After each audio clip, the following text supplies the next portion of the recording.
Today I will show how to buy shares of Rumble Inc., a video hosting and creator-driven platform trading on NASDAQ under the ticker RUM.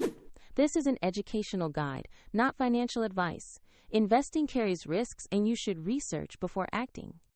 To buy shares, you need a brokerage account. I will use eToro as an example to demonstrate the steps. After signing up, you must verify the account, usually with an identity document, and add funds before you can place an order. Use the platform search bar and type the ticker RUM to find Rumble Inc.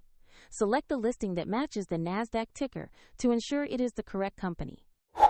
On the asset page, review the basic company information and the price chart to confirm you have the right stock.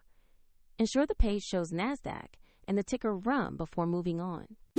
Tap Invest or Trade, enter the amount you want to allocate, then carefully review the order details, including fees and execution type. If the market is closed, your order may be queued until trading resumes, and if you lack sufficient funds, the platform will ask you to add money before confirming. After the trade, your position will appear in your portfolio where you can monitor it. For convenience, check the description for the eToro link to learn more and follow the steps shown.